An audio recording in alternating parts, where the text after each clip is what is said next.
வணக்கம்.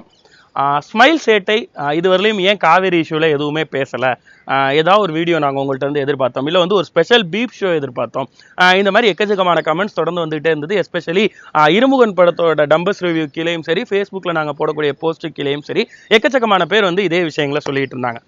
காவிரி பிரச்சனையை பொறுத்தவரையிலும் நம்ம எதுவுமே பேசாமல் இருந்ததுக்கு ஒரு முக்கியமான காரணம் இது நாம அமைதியாக இருக்க வேண்டிய தருணம் அப்படின்றதான். அப்போ அமைதி காக்குறதன் மூலமாக வந்து நீங்கள் எந்த பக்கமும் ஸ்டாண்ட் எடுக்காமல் நல்லவனா பேர் வாங்கிட்டு போயிடுறீங்களா அப்படின்னு கேட்டிங்கன்னா அதுக்காக இல்லை.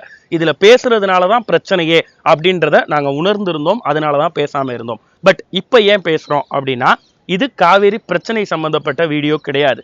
காவேரி பிரச்சனை அப்படின்ற அந்த பிரச்சனையினுடைய மூலாதாரத்தையே மறந்துட்டு ஒரு அசௌகரியமான சூழ்நிலையை இரு மாநில மக்களுடைய மனதிலையும் ஏற்படுத்திட்டாங்க. இதை ஒரு கலவரமா மாற்றி இந்த கலவரத்தை பற்றி தான் நாங்கள் இந்த வீடியோவில் பேசணும், பதிவு பண்ணணும்னு நினைச்சோம். அதை தான் இப்போ பதிவு பண்ணவும் போகிறோம். பழிக்கு பழி, ரத்தத்துக்கு ரத்தம்ங்கிற மாதிரி இப்படி இந்த மாதிரியான கலவரங்கள் தொடர்ந்துகிட்டு இருக்க இந்த நேரத்தில் இதெல்லாம் சரியா தவறா அப்படின்னு பார்க்கறதுக்கு முன்னாடி எங்க மனசுல இருக்கக்கூடிய அடிப்படையான கேள்வி, இந்த ஒவ்வொரு வீடியோவையும், அதாவது கர்நாடகத்தில் தமிழர்கள் தாக்கப்படுறதா இருக்கட்டும், அங்கிருந்து அவங்க ஓடி வரக்கூடிய பதட்டமான சூழலா இருக்கட்டும், அவங்க வந்து ஓடி வரவங்க இருக்கக்கூடிய ரத்த கரைகளா இருக்கட்டும், இதை பார்க்கிறப்ப நம்மளுடைய மனசு மிகப்பெரிய அளவில் பரிதவிக்குது. எல்லாத்துக்கும் மேல ஒரு பய உணர்வையும் தாண்டிய ஒரு கோபம் நமக்கு மிதமிஞ்சி நிற்குது. இந்த கோபமும் பொறுப்புணர்வும் அரசாங்கத்துக்கிட்ட கொஞ்சம் கூட இல்லையா? அட்லீஸ்ட் பொதுமக்கள் மத்தியில் இதுக்கு வந்து நீங்க பயப்பட வேணாம், இந்த கலவரத்தை பரப்ப வேணாம், இது நமக்கு தேவையில்லை அப்படின்ற அளவிலாவது ஒரு அறிக்கை வெளியிடப்பட்டதா? நம்ம போராடணும், நம்ம அடிச்சு நொறுக்கணும், நம்ம வன்முறையை கையாளணும் நினைச்ச யாராவது ஒருத்தர் தமிழக அரசை திருப்பி கேள்வி கேட்கணும் அப்படின்ற எண்ணம் கொண்டு செயல்பட்டாங்களா? நாள் பூரா கத்திக்கிட்டு இருக்காங்க, எல்லா மீடியாக்கள்லையும் வன்முறை தலை தோங்கி இருக்கு அப்படின்னு சொல்லி எந்த ஒரு மீடியாவும் இந்த ஒரு விஷயத்துல கவர்மெண்டை சுட்டி காட்டாததற்கு காரணம் என்ன? இதற்கு பின்னாடி இருக்கக்கூடிய அரசியல் என்னவா இருக்கு? நீங்க உண்மையிலேயே உணர்வோட ஏதாவது ஒரு விஷயம் பண்ணணும் அப்படின்னு நினைச்சீங்கன்னா, ஆக்கப்பூர்வமா பண்ணணும்னு நினைச்சீங்கன்னா இந்த கேள்வியை முன்னெடுத்து வைங்க. பல்லாயிரக்கணக்கானோர், பல லட்சம் பேர், பல கோடி பேர் இந்த கேள்வியை கேட்கும் பொழுதாவது இதற்கான சரியான பதில் இன்னைக்கோ நாளைக்கோ நமக்கு கிடைக்குதான்னு பார்ப்போம். இதை எவ்வளவு நுணுக்கமா நம்ம ஊடகங்களும் அரசியல்வாதிகளும் அணுகணும் அப்படிங்கிறத யோசிச்சு பார்க்கணும். சொல்ல போனா கர்நாடகாவில் இவ்வளவு பெரிய இஷ்யூ வெடிச்சு கிளம்பிட்டு இருக்கு அப்படின்னா அதுக்கு பின்னாடி ஒரு மிகப்பெரிய அரசியல் இருக்கு. அதாவது அந்த அரசியல் என்ன, இப்ப அந்த கர்நாடகாவை ஆண்டுகிட்டு இருக்கக்கூடியது காங்கிரஸ் அரசு, ஆனா நம்ம மத்தியில ஆட்சி அமைச்சுக்கிட்டு இருக்கிறது பாரதிய ஜனதா அரசு. இன்னும் 1.5 வருஷத்துல வரக்கூடிய தேர்தலில் யார் அந்த கன்னடர்களுடைய ஒட்டுமொத்த வாக்கு வங்கியை வாங்கணும் அப்படின்னு அவங்களுக்குள்ள இருக்கக்கூடிய போட்டியினாலதான் இந்த பிரச்சனையில அவங்க புடியொடுக்காம பேசி வர்றாங்க. இதுல மத்திய அரசு எந்த நேரத்திலையும் நம்ம தமிழகத்திற்கு உடன்பட்டு போகாது. காரணம், அவங்களால இங்க ஆட்சி அமைக்கவும் முடியாது, அவங்களால ஒரு கிங் மேக்கரா கூட இங்க இருக்க முடியாது. அரசியல்வாதிகள் தான் இப்படி இருக்காங்கன்னு பார்த்தா நம்மளுடைய செய்தி சேனல்கள் அதை விட ரொம்ப ரொம்ப மோசமா இருக்கு. இதை ஏன் சொல்றோம்னா, புதிய தலைமுறையில வந்து பிரேக்கிங் நியூஸ் 40 பஸ்ஸுகள் எரிகின்றன, இதை வந்து டெக்ஸ்டா போட்டு ஒரு பரபரப்பான ஒரு மியூசிக்கை போட்டு 5 நிமிஷம் ஆன் டிஸ்பிளே, வேற எதுவுமே இல்லாம ஒரு நியூஸ் போடுறாங்க. நியூஸ் 7ல முதியவரை கொடிய மனதோடு அவரை எப்படியெல்லாம் தாக்குகிறார்கள். நியூஸ் 7ல வந்து இதை அவங்க ஃபேஸ்புக்ல ஷேர் பண்ணும்போது டேக் போடுறாங்க, ஷாக்கிங் வீடியோ. இதெல்லாம் இந்த ஹேஷ்டேக் எல்லாம் போட்டா அந்த வீடியோவை நிறைய பேர் பார்ப்பாங்க, அதை பத்தி எந்த விதமான ஐயமும் இல்லை. ஆனா இதெல்லாம் போடணுமா?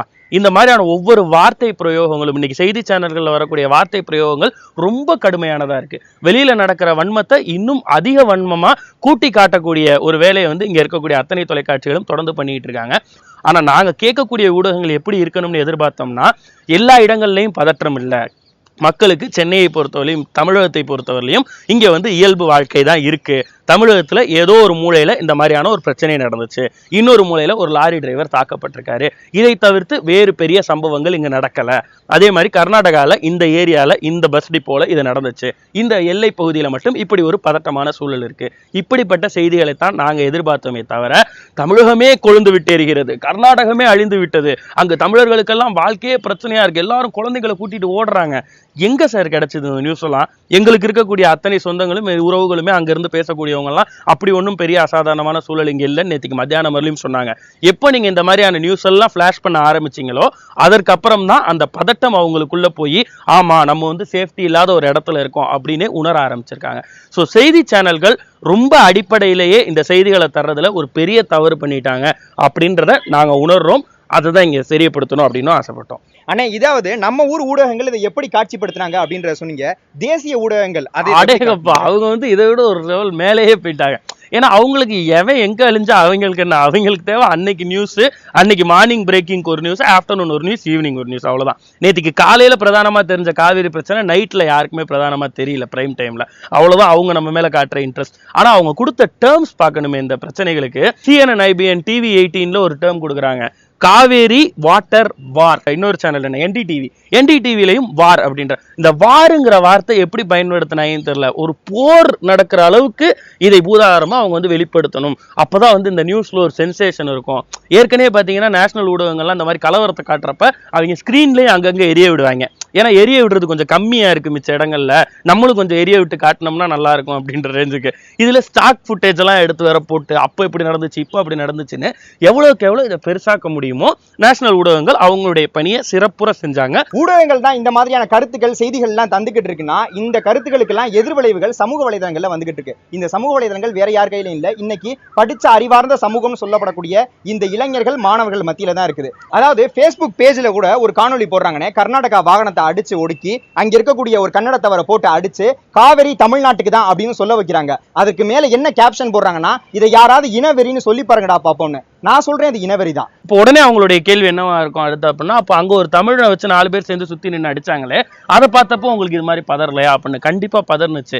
நாங்க சொல்றதெல்லாம் என்னன்னா, இங்க நீங்க ஒருத்தனை அடிச்சாலும் சரி, அங்க ஒருத்தனை அடிச்சாலும் சரி, இந்த 2 வீடியோவுமே பாக்குறப்போ ஒரே மாதிரியான பதற்றம் தான் மனசுக்குள்ள துத்திக்குது. என்னன்னா, இது இன்னும் பெருசாயிருமோ, இது மாதிரி ஒவ்வொரு தமிழனும் ஒவ்வொரு கன்னடனும் அழிவாங்க வேண்டிய சூழல் வந்துருமோ அப்படின்றதுல பயந்துதான் நாங்க இந்த வீடியோவை பேசுறோம். அப்ப திருப்பி அடிக்கவே கூடாதா, என்னைக்குமே தமிழர்கள் அடி வாங்கிட்டே இருக்கணுமா அப்படின்னா, திருப்பி அடிக்கிறதுங்கிறது என்ன அப்படின்றத என்னுடைய கேள்வி. அந்த வன்முறையை நிறுத்துறதுக்காக போராடுறீங்கன்னா நீங்க நிகழ்த்தக்கூடிய வன்முறையை எதுக்கு வீடியோ எடுத்து அதை வீரமா ஷேர் பண்றீங்க? அப்ப அது இன்னும் அவனை தூண்டி தானே விடும். இது எந்த அடிப்படையில இந்த பிரச்சனையை நிறுத்துறதுக்கான ஒரு சொல்யூஷன் நீங்க நினைக்கிறீங்க அப்படின்றதான் கேள்வி. சோ இந்த காவேரி பிரச்சனைக்கு வேற ஏதாவது தீர்வுகள் இருக்கா அப்படின்றத பார்க்க வேண்டிய இந்த சூழல்ல இன்னும் கலவரத்தை பெரிது பண்றதுக்கு ஏதாவது காரணங்கள் இருக்கா அப்படின்றதான் தொடர்ந்து தேடிட்டு இருக்கோம். சரி, இதெல்லாம் நடந்துருச்சு, இதை சொல்றதன் மூலமா பேசுறது மூலமா என்ன பெரிய மாற்றம் வந்துட போகுதுன்னா, நாங்க எதிர்பார்க்கிற மாற்றம் சின்னதுதான். என்னன்னா, உங்க கையில இருக்கக்கூடிய வாட்ஸ்அப், ஃபேஸ்புக், ட்விட்டர் மாதிரியான தளங்கள், இதுதான் இன்னைக்கு செய்தி பரப்பக்கூடிய மேஜர் மீடியாவா இருக்கு. ஸோ மற்ற மீடியாக்கள் எப்படி இருந்தாலும் சரி, நம்ம கையில இருக்கக்கூடிய இந்த ஊடகங்களை தயவு செஞ்சு தொடர்ந்து இந்த மாதிரி வன்மத்தை பரப்புற மாதிரி, கர்நாடகா மேல நமக்கு வெறுப்பு வர மாதிரி, தமிழர்கள் மேல அவங்களுக்கு வெறுப்பு வர மாதிரியான செய்கைகளையும் காணொலிகளையும் தயவு செய்து ஷேர் பண்ண வேணாம். இது வீரத்துக்கான நேரம் இல்லை, விவேகத்துக்கான நேரம். விவேகத்தோடு காவேரி பிரச்சனை எப்படி எதிர்கொள்ளணும், காவேரி பிரச்சனைக்கான தீர்வு என்னவா இருக்கும், 13 TMC தான் நம்ம கைக்கு கிடைக்குதுன்னா மிச்சம் 37 TMC இல்லாமல் விவசாயம் செய்வது எப்படி, அல்லது 37 TMC கொண்டு வருவதற்கு நம்ம கிட்டேயே கொண்டு வருவதற்கான முயற்சிகள் செய்வது எப்படி அப்படின்ற மாதிரியான கொஞ்சம் தொலைநோக்கு பார்வை கொண்ட திட்டங்களை யோசிக்கிறதுக்கான தருணமாச்சும் இதை நம்ம எடுத்துக்கிட்டு கொஞ்சம் ஆக்கப்பூர்வமா சிந்திக்கணும் அப்படின்றத இந்த இடத்துல சொல்லிக்கிறோம். அண்ட் ஸ்மைல் சேட்டை எங்களால முடிஞ்ச கிரவுண்ட் ரிசர்ச் ஒர்க் மூலமாகவும் விவசாயிகள்ட்ட இருந்து எடுக்கக்கூடிய ஒரு சில இன்புட்ஸ் மூலமாகவும் இந்த பிரச்சனைக்கு என்ன மாதிரியான சொல்யூஷன்ஸ்லாம் இருக்கலாம் அப்படின்றதையும் சேர்த்து ஒரு பீப் ஷோ அடுத்த ஒரு 2-3 நாட்களுக்குள்ள உங்களை வந்து அடையும். பீப் ஷோனாவே கொஞ்சம் கேளிக்கையா இருக்கும். இந்த நேரத்தில் கேளிக்கையை ரசிக்கக்கூடிய மனநிலை நம்ம யாருக்குமே இல்லை அப்படின்றதுனாலையும் இந்த இஷ்யூனுடைய தீவிரத்தை புரிஞ்சும் ஸ்மைல் சேட்டை இந்த ஒரு 2-3 நாட்களுக்கு எந்த விதமான கேளிக்கை வீடியோக்களையும் ஏற்றாமல் பதிவேற்றம் செய்யாமல் வெயிட் பண்ண போறோம். ஸோ அதுக்கப்புறம் வரக்கூடிய peep show Kaveri special peep ஷோவா இருக்கும். அதுல காவேரி பிரச்சனைக்கான தீர்வுகளா எதெல்லாம் இருக்கலாம் அப்படின்றத கண்டிப்பான முறையில் ஆக்கப்பூர்வமா முன்வைக்க போறோம். ஸோ இப்போதைக்கு இந்த வீடியோவை முடிச்சுட்டு டாடா பை சொல்லிக்கலாம். ஓகே, வணக்கம்.